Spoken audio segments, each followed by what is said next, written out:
Everyone remembers the Duke under the scorching, relentless sun of Monument Valley, his iconic silhouette etched forever against the blood-red dust of a desert horizon, a man who seemed to belong only to the heat, the leather, and the dry, cracked earth. But there is a hidden, much colder, and far more intimate chapter buried deep in our dusty archives. A story written not in the shifting, golden sands of the American West, but in the biting frost, the razor-sharp winds, and the eternal, blinding white of the Great North. In the winter of 1960, John Wayne did the unthinkable. He turned his back on the familiar warmth of the Western trails, the comfort of his ranch, and the safety of the studio system to face his most formidable, most silent, and most terrifying opponent yet, the unforgiving, heartless winter of Alaska. This wasn't just another cinematic set built for the flashing cameras and the curious eyes of the public. It was a brutal, raw, and deeply physical confrontation between a man of the earth and the primitive, untamed power of the Arctic Circle. Here, in the heart of the ice, the film grain of our lives meets the frozen breath of nature itself, where every flickering frame is etched with the agonizing struggle for survival and the quiet, stoic dignity of a legend who absolutely refused to be broken by the cold, the isolation, or the weight of his own fame.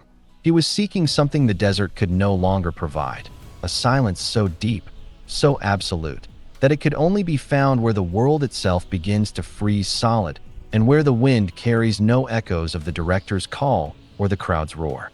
The Duke was searching for a version of himself that hadn't been polished by Hollywood, a man who could still stand tall when nature stripped away everything but his will to survive. The transition from the worn leather saddle to the snow-covered, jagged peaks was more than just a simple change of scenery for a man who had spent nearly 4 decades as the indestructible face of American masculinity. For Marion Morrison, the complex man who lived behind the towering myth of the Duke, the North represented a purity, a harshness, and a brutal honesty that Hollywood had long since lost in its own artificial glitz, temporary glamour, and hollow lights.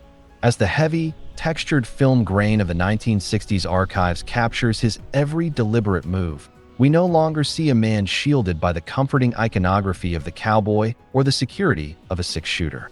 Instead, we see him wrapped in thick, heavy furs, his breath visible like restless ghost smoke in the sub-zero air, standing as a lone, weathered titan against a backdrop of towering pines and glacial rivers that have remained untouched and indifferent to human history for millennia. The dust of the trail was replaced by the blinding, chaotic swirl of unpredictable snowstorms, and the familiar, rhythmic jingling of spurs was silenced by the haunting, lonely howling of the Arctic wind that seemed to scream across the tundra. It was in this frozen, white wilderness that Wayne sought a different kind of freedom, a place where the fundamental rules of existence were dictated only by the elements, by gravity, and by endurance, not by studio executives, ironclad contracts, or the demands of a publicist. He wasn't just performing a role in North to Alaska. He was slowly absorbing the very essence of the frontier in its most primal form, proving once and for all that the Duke was a man for all seasons, a man who could command respect whether the ground beneath him was burning sand or treacherous, cracking ice. He wanted to feel the sting of the frost on his face to remind himself that he was still alive, still capable of facing the unknown without a script to guide his way. The production of this northern saga became a legend in its own right among the few who survived it, a story of pure grit, unspoken camaraderie, and bone-chilling endurance in the face of impossible physical conditions that would have sent any lesser man screaming back to the luxury of a heated trailer in Burbank. While younger actors and crew members huddled near portable heaters, complaining bitterly about the isolation, the lack of city comforts, and the biting wind that felt like needles on the skin, the Duke was always out there. He was leading the way through knee-deep snow, his large frame breaking the trail for the others, his weathered face reflecting a grim determination that no acting school in the world could ever hope to teach. He became the unbreakable anchor for the entire production, a captain of the ice who reminded every man on that set that a true hero doesn't retreat when the mercury drops below zero and the world turns a suffocating shade of gray. The scratches on the film, the persistent dust on the lens, and the flickering, orange light of the nightly campfires all serve as silent witnesses to those long, freezing nights where Wayne would sit in complete, heavy silence, staring into the dancing flames as if he could see his entire life reflected in the embers. He was a man who deeply understood that true character is never forged in comfort. It is forged in the extremes, whether it's the burning, airless sun of the Mojave or the paralyzing, deathly frost of the Yukon. On these frozen sets, he earned a new kind of respect from the rugged men of the North, not as a pampered movie star protected by a dozen stunt doubles, but as a man who could endure the worst the world had to offer and still stand tall with a smile, mirroring the heavy weight of the legacy he carried on his broad, weary shoulders. Every drop of sweat that froze on his brow was a testament to his commitment to the craft and to the truth of the story he was telling. There is a profound, almost spiritual loneliness that exists only in the North, a silence so deep and so heavy it echoes in the very heart of anyone brave enough to stand in the middle of it and actually listen. Andrew's vintage voice guides us through these hushed, grainy moments, where Wayne would often wander away from the noise of the camp to stand alone on a high ridge, looking out over a landscape that seemed to stretch into the very edge of eternity, completely untouched by the hand of modern man. He was aging, and in the terrifying quiet of the snow, he knew it better than he ever had before. The physical toll of decades of violent stunt work, the countless falls from galloping horses, the broken bones, and the relentless, crushing pace of being a global icon were beginning to take their final toll on his large, resilient frame. Yet, in that biting cold, he found a strange and vital kind of peace, a rare clarity that only arrives when life is stripped down to the bare, raw essentials of warmth, breath, and heartbeat. The ice and the wind didn't care about his box office records, the trivial gossip of the city, or how many golden statues he had gathered on his mantle at home.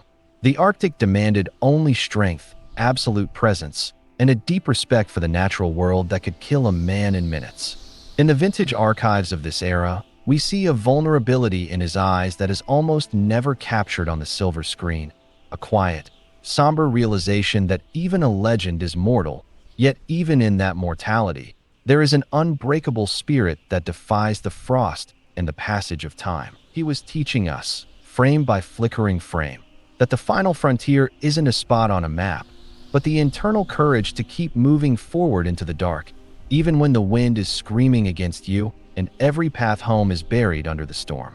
He stared into the white abyss and didn't blink, for he knew that his story was nearing its final, most important chapters. Beyond the bright lights and the rhythmic clicking of the cameras, John Wayne's connection to the wilderness was deeply authentic and intensely personal. He didn't just walk through the snow for the sake of a dramatic shot. He lived in it. He breathed the thin, cold air, and he respected the land with the soul of a true pioneer who had been born a century too late. He spent countless hours talking to the locals, the rugged miners, the weathered woodsmen, and the indigenous hunters who lived and breathed the northern air every single day of their lives. He wanted to learn about their daily struggles, their survival techniques, and their unspoken, sacred bond with the frozen earth. He felt a deep, instinctive kinship with these people, men and women who lived thousands of miles away from the fake smiles and the hollow promises of the film industry.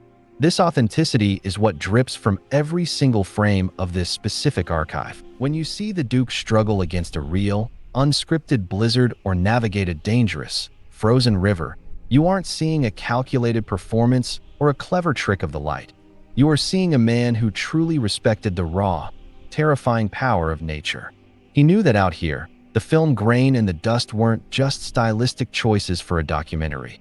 They were the very texture of a hard-lived, honest reality. He embraced the cold as a way to cleanse his soul, a way to strip away the Duke persona layer by layer and find a Marion Morrison who still loved a good challenge, a clean horizon, and the feeling of being small against the vastness of the world.